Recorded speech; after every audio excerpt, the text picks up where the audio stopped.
Hello, everyone, and welcome to LPL Market Signals. Jeff Buchbinder here with my friend and colleague Lawrence Gillum to talk a little bonds.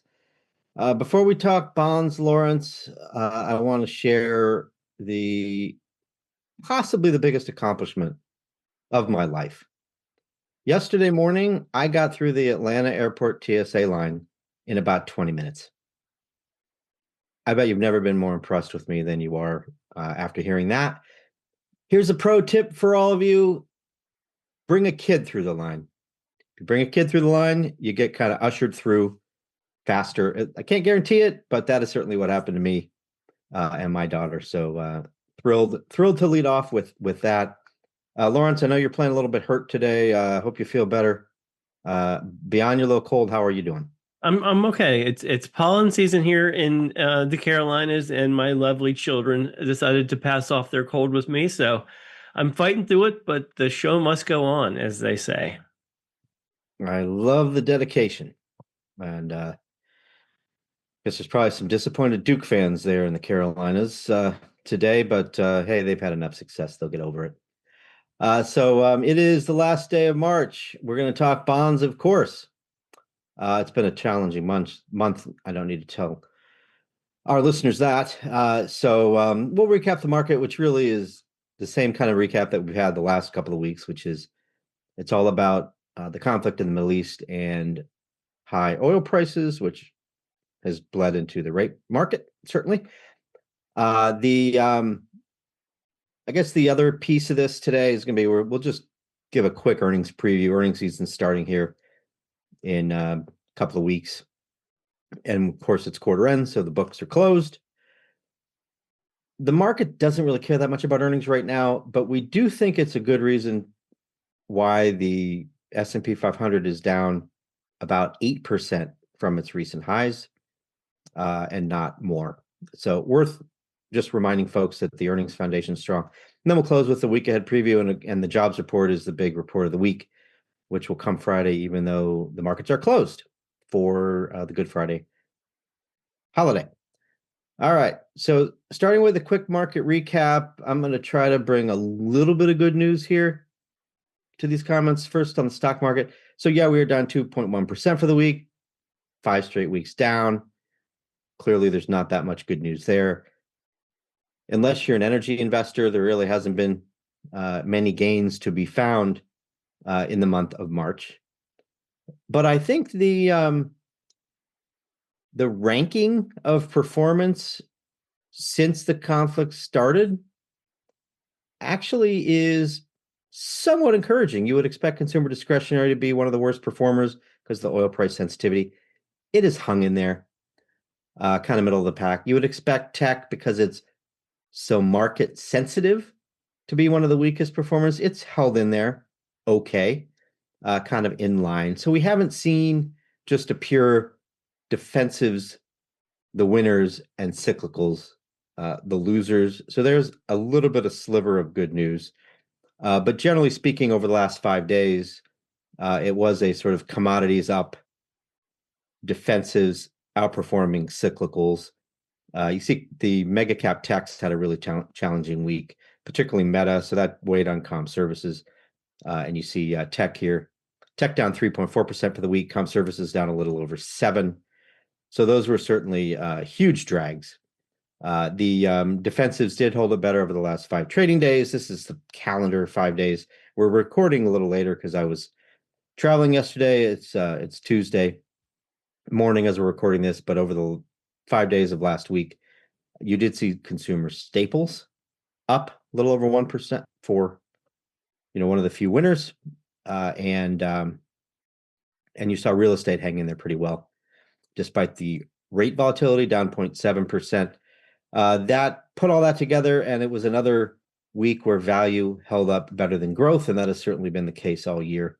You see value pretty close to flat year to date, while the growth index, the top 200, is down almost 13. Put that together, S&P down about 7 year to date. The international markets have not held up as well lately because of the oil price sensitivity and the gains in the US dollar. but they continue to be better than the US year to date at the high level, the broad index level. So Lawrence, turn to the bond market. I mean, the rates are coming down a little bit today, but you have had upward pressure here. It's oil prices.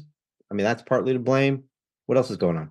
Yeah, I mean, it had been a pretty challenging, or it has been a pretty challenging month of March as well. The narrative has been primarily higher rates due to higher inflation expectations, particularly near term, which we're going to unpack a little bit more in just a second with the most important chart in the fixed income markets right now. But the narrative has started to shift a little bit. We have seen some yields fall over the last couple of days, but looking at performance over the past week, this really does capture probably the, at least for now, the tail end of concerns about inflationary pressures. Yields higher, bond prices lower, ag down about 10 basis points over the past week. Throughout the month of March, though, we did completely eliminate the positive returns that we've seen prior to March. So now we're looking at negative returns for year-to-date period for most of these fixed income markets. Ag down about 80 basis points on the year-to-date period. Mortgages only down about 50 basis points, so slight relative outperformance, but negative returns nonetheless within the mortgage-backed sector. Investment grade corporates down 1.4%. We're going to look at spreads in just a second. Spreads have really hung in there pretty well over the past couple of months. We're starting to see a little bit of movement there. We'll talk more about that in just a second. But yeah, since the Iran conflict started, we've seen inflation expectations move significantly higher, particularly near-term inflation expectations, and that helped push the 10-year Treasury yield higher by about 50 basis points in a month. So it's been a pretty one-way direction of travel for rates, but over the last couple of trading sessions, we have seen that reverse a little bit. So it's starting to be a little bit of a narrative shift, which we'll talk about. But over the past month, it's been a pretty challenging fixed income market. Yeah, for sure. It sort of rhymes with 2022 a little bit when stocks and bonds were struggling at the same time. So thanks for that, Lawrence. I changed the S&P 500 chart look here just to show you the drawdown. So through last Friday, we were down 9.1%. I'm sorry, through Monday, down 9.1%. And then today we're rallying. So that drawdown percentage will come down a bit, but still very close to a correction. And we're still, of course, as you can see here below the not only the 50-day, but also the 200-day moving average. You know, historically, you do get a little bit weaker returns below the 200-day on a forward 6 and 12-month basis, but frankly, not dramatically so. So we still have experienced technical damage. Adam Turnquist has talked about that and written about it. We want to see either a little more capitulation to suggest maybe the lows are in, or we want to see an actual reversal and breaks back up through these former support levels that broke, that now have become resistance. So that's what we'll be watching here going forward as we continue to follow the news flow. It's sometimes tough to use technicals when news. This is a headline-driven market, so we really want to see a pathway to ending this military operation before we're going to expect the technicals to be bullish.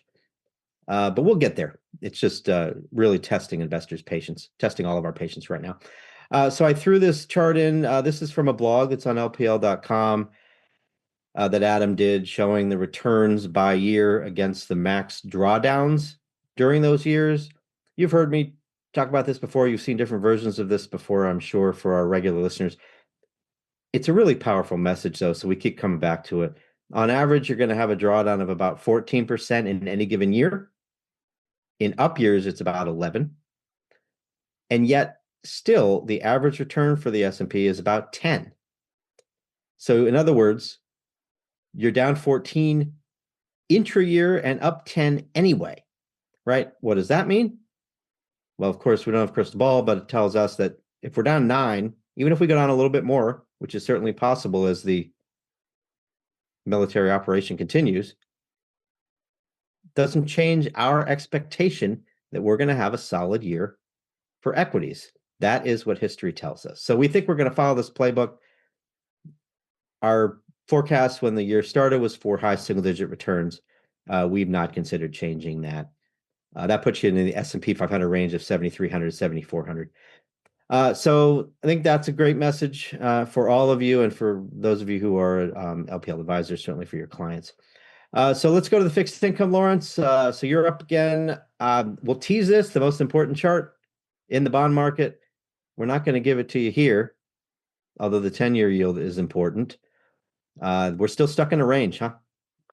We are still stuck in a range, and despite all the volatility that we've seen recently, I think we've been in. I think the Treasury market has held up reasonably well, given the what's going on in the Middle East with the Iran conflict and the increase in oil prices. We've seen a big increase in Treasury yields over the past month, as we talked about. But from a level perspective, we're not that far off from where we've been over the past year. So if you look at just the past year, we were from 3.94% up to 4.6%. At 4.34%, we're kind of in that range. So despite these calls for a 5 handle on the 10-year Treasury yield, it never really got close to that. Despite, again, the increase in oil prices that we've seen and the increase in inflation expectations that we've seen. What's been interesting, though, and I'm sure you guys have talked about this on previous episodes, but because of the increase in Treasury yields over the past month, markets were starting to price in the chances of rate hikes, which we thought was a bit overdone. That has been mostly removed now. It got so bad that markets were pricing in, the potential for rate hikes into June of 2027. I thought that we were bordering on the absurd there for quite some time. But then after after yesterday's meeting with Jerome Powell and Harvard University there, he reiterated what he said after the Fed meeting, that they're in a wait and see mode, no rush to either cut rates or hike rates. So market pricing has moderated, and we've seen yields come in a little bit because of that moderation. But I would say all in all, I think the Treasury market has been relatively well contained from a level perspective, just given the increased volatility that we've seen out of the Middle East. Yeah, and again, rates coming down a little bit today. If that continues, that's not only support for bonds, but also for stocks, because remember, stock valuations are also tied to interest rates. So, in fact, we said at the start of the year, the 10-year yield was probably the most important thing to watch in markets, the biggest determining factor in what happens for stocks and bonds in 2026. All right, so next up is spreads. What do you see here, Lawrence? Yep, so these are curve spreads. This is the difference between the 2-year Treasury yield and the 10-year Treasury yield. This, I think, has caught a lot of people off guard coming into the year, us included. We thought that the Treasury yield curve would continue to steepen, so we thought we'd see a bigger difference between the 2-year Treasury yield and the 10-year Treasury yield. That really hasn't happened. We've seen that the Treasury yield curve flatten, and we're down to around 50 basis points from over 70 basis points earlier this year. It's one of those things that we talk about internally about reasons why we don't necessarily want to extend duration or add interest rate sensitivity to portfolios right now, just because you're not getting compensated for it. As the difference between the 2-year Treasury yield and the 10-year Treasury yield has really collapsed, you're only getting about 50 basis points of additional compensation to own these longer maturity securities, but with 5 times the additional volatility. So the takeaway from this chart is that we remain neutral duration, neutral interest rate sensitivity versus our indexes. And until this reverses and gets back into a steepener, we're probably going to keep that positioning on, again, just because you're not getting compensated to take on that additional rate risk right now. That makes a lot of sense. So how about rate volatility here? This is kind of like the VIX for Treasury yields, right? That's exactly right. So this is the implied interest rate volatility for the Treasury market. And we have seen a tremendous increase in volatility, or a tremendous increase in implied volatility this year, which is important, again, to consider that, again, one of the reasons why we haven't really done anything in terms of adding risk to fixed income portfolios, whether it's credit risk or interest rate risk, is because we were in this really low implied volatility regime that does tend to remedy itself over time. And you can see these big increases in volatility that we've seen here recently. And a lot of times people that try to reassess their portfolios at these very low volatility regimes or during these very low volatility regimes, you can get caught off sides. So another thing that we take into consideration internally is the rate volatility environment. And when rate volatility is really, really low, you don't want to make a lot of bets because it can reverse itself pretty quickly. That's what we've seen. So now there are a little bit more attractive opportunities within the credit markets in particular, which we'll talk about. But this has been one of those areas that we've been waiting to see, just given that low volatility environment that we were in. This is an area that we think that we can add a little bit of risk to portfolios and take advantage of kind of this risk off environment, if you will, that we've seen here recently. Yeah, generally we like buying equities when the VIX is in the mid to high 30s or 40. I think you can say the same thing here. You certainly did well, buying bonds coming out of these prior rate spikes, I guess we call them, or rate vol spikes, which certainly coincided with fears of rising rates and moves higher in rates. So, yeah, we've been watching the oil VIX most weeks, and it's kind of a similar story. Once we see these things cool off, you're certainly making more progress toward putting in a durable low, and that would probably coincide with us being more interested in buying here. That's right. So the teased favorite chart in fixed income, there's a lot of lines here. I know you'll boil this down into a simple message, but looks like it's around break evens. That is the chart of the week. Yeah, I'm still seeing the rate fall. There we go. A little lag on my end, so apologize about that. So yes, so I've been saying this is the most important chart in fixed income right now for a couple different reasons. And what all these squiggly lines represent are the market implied inflation expectations by tips break evens. So even simpler, if you think about the difference between a Treasury inflation protected security, tips, and a nominal Treasury security, that difference in yield represents the market's implied inflation expectations. And there's really two takeaways here that I think are very important to point out. Is that if you look at these short-term inflation expectations, that's the dark blue line, as well as the kind of the orangish line, you've seen those move higher. Particularly for that dark blue line, the 2-year break-even markets are pricing in the expected inflation rate of around 3.3% over the next 2 years. Over the next 5 years, markets are saying inflation will be around 2.63% on average over that 5-year period. So markets are pricing in a near-term inflation shock.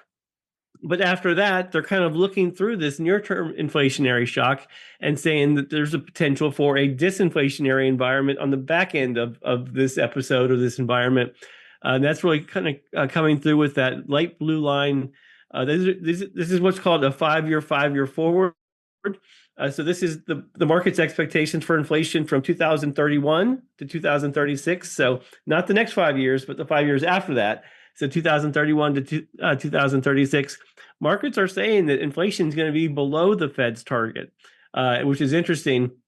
So the longer term narrative is kind of switching from near term inflation shock to longer term growth shock. Now, this is a pretty volatile index, so we could see this reverse, but I guess the takeaway and why this is the most important chart in fixed income right now is that the markets are saying this near-term inflation shock is just a near-term thing. It's can't use the word transitory, but it's a temporary thing and not a longer concern vis-a-vis stagflation. So I think that we think the markets are probably right here, and despite the increase in oil prices, that this is a near-term kind of inflation event, not something that's going to be structural in nature that would cause the bond market to sell off even more than it has in recent periods. Yeah, even if there's a more of a geopolitical risk premium built into oil prices, and maybe the floor is 50, maybe it's 70, as long as we stay there and we get some more disinflation from the rest of the economy, which we were getting, just been interrupted, but we go back to that environment of disinflation, less core services inflation. I think you'll see markets respond, and these these break evens will look even better. So good stuff there, Lawrence. I guess that echoes what Fed Chair Powell was saying about kind of looking through this. That appears to be what the market's doing. I mean, the stock market would be down more than 8% from its highs if the market was not looking through this and pricing in a 1970s stagflation environment. This is nothing like the 1970s. Primary reason, of course, is because we're energy independent. Keep that in mind. Very, very important. And this is why President Trump's been comfortable saying that we don't need the Strait of Hormuz. It's really not that important, and even suggesting that we could just walk away and leave it. I don't necessarily think that'll happen, but the energy independence is of course key there, which is why we're not going to have a repeat of the 70s. So Although I will say last chart, credit spreads. The music and the fashion were better in the 70s. I think that goes without debate. Oh, absolutely. No doubt. No doubt. I think everybody listening agrees with that. So let's wrap up the bond section with credit spreads here, Lawrence. I mean, we're not rooting for credit spreads to widen, but we certainly expected them to, and now we're seeing it. Yes, for sure. And I mean, we've been talking about the complacency out of the credit markets for quite some time now. In our 2026 outlook piece that we released back in, I think it was in October and November, we talked about the potential for spreads to widen. And that's what we're seeing. So it's been a pretty orderly increase or widening in spreads. We haven't seen spreads gap out, and so there's not an overriding concern out of the corporate credit markets, but it is adding value back into those corporate credit markets. So the blue line represents the high yield spreads. That spreads, as a reminder, just represent the additional compensation to own riskier debt versus treasury securities. 331 is still on the low end, but we're seeing an improvement there. We would start to get interested around 4%, 425, 450. So directionally, we're headed in the right way in terms of potential to add risk in our portfolios. Again, we're not there yet. But if you look at the high grade index, the orange line, still only around 89 basis points over treasury securities. Less interesting in that market. We think that there's still some potential for increased spreads in that market, particularly given all the AI issuance that we're going to start to see this year and into next year. But the high yield market is starting to look a little bit more attractive than it was certainly to start this year, when we were at kind of secular tights in terms of spreads, representing just very little compensation to own risk versus treasury securities. We've seen that widen down a little bit, which is making this market a little bit more interesting. Yeah, kudos to you for that advice late last year. Keep your fixed income portfolios high quality, you said. We wrote, and use it as defensive cushion, decent yields, and some cushion against equity market volatility. That has absolutely been the right call, and has certainly benefited the portfolios we manage and our clients who follow our advice. So thanks for that, Lawrence. Really good stuff. Fixed income, kind of like equities, we're just waiting for a path to calm. We think it'll probably come pretty soon. Don't know exactly what it looks like, but we're ready for it, and certainly have our fingers closer to the buy button than the sell button. All right, let's go to earnings. This is the weekly market commentary for this week on LPL.com. Double-digit earnings growth streak likely to continue in Q1. That'll be 6 straight quarters, which is really amazing, of double-digit earnings growth. But then we pose the question, will anyone care? Because, of course, it's all about oil and the Middle East. But nonetheless, as I alluded to earlier, no doubt the earnings foundation and the economic growth foundation, by the way, are providing strong support for stocks. This conflict, the stock market would be down more if we did not have this. Now, you can point to 1990 as an example, right, where the market reacted much more negatively to the start of the first Gulf War. The economy was fragile already, and you didn't have that support, right? Well, now we have it. It looks a little bit more like 2003, the start of the Iraq War, where the economy had already healed from the dot-com bust and the accounting scandals of 2002. We were on an upswing. Market was just better able to handle that, and that was the launch of the 5-year bull market that went through into 2007. So looks a little bit more like that to us than it looks like 1990 or the 70s, as I mentioned.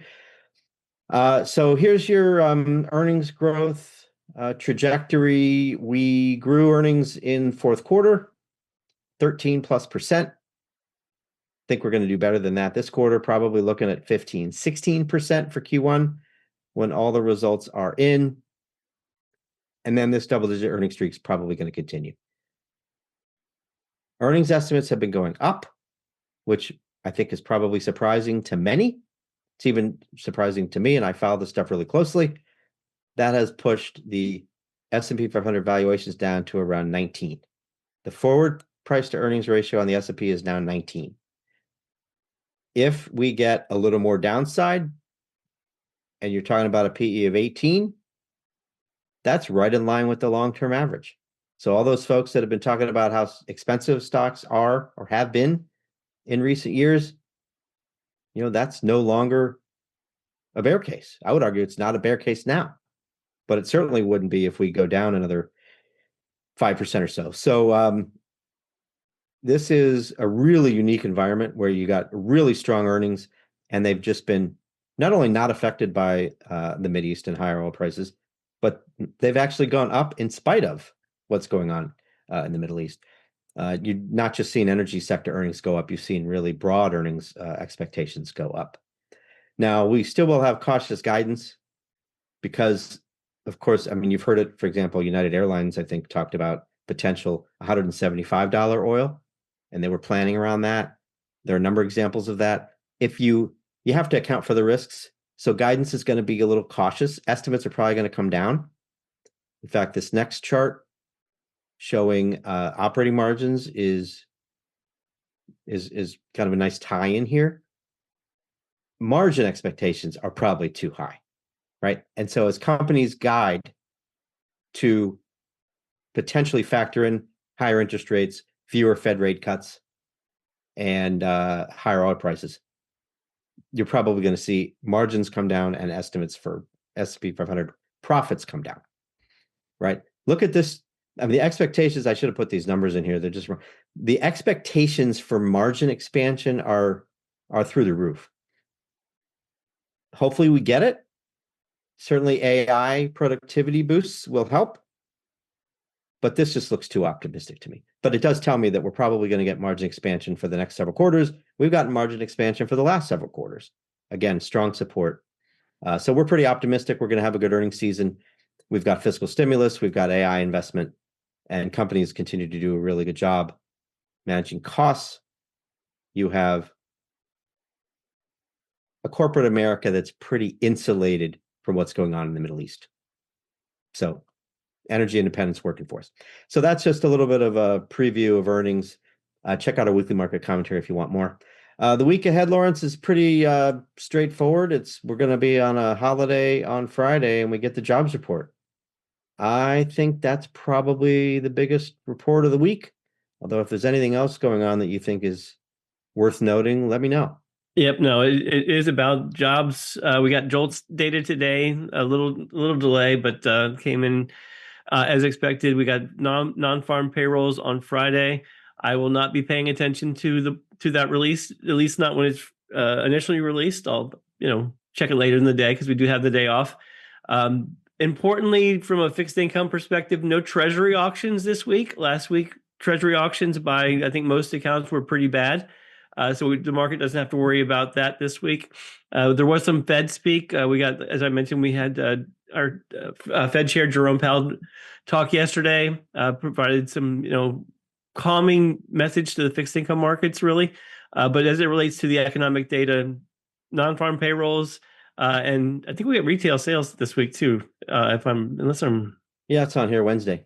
Okay, so those are really the that big matters. Yeah. items. Other than that, I don't want to say relatively quiet, but hopefully it's just not a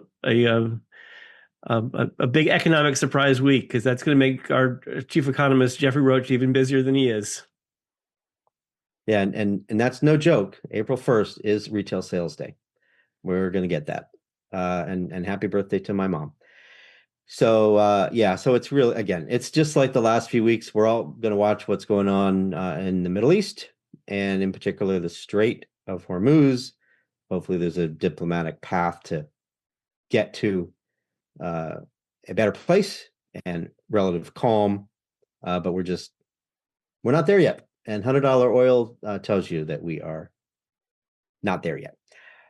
So we won't talk about earnings, an earnings preview specifically in terms of the week ahead until next week. But then we're going to start talking about the banks. So I think with that, we'll go ahead and wrap. Thanks again, Lawrence, for playing hurt. Really good stuff on the bond market. Again, weekly market commentary is on earnings season. By the way, Adam Turnquist added a section on his technical analysis take. So really, really good stuff. So check that out. Kind of assessing the technical damage that's been done here. And then Lawrence, you highlighted you've got the rate and credit view out there on social media on private credit.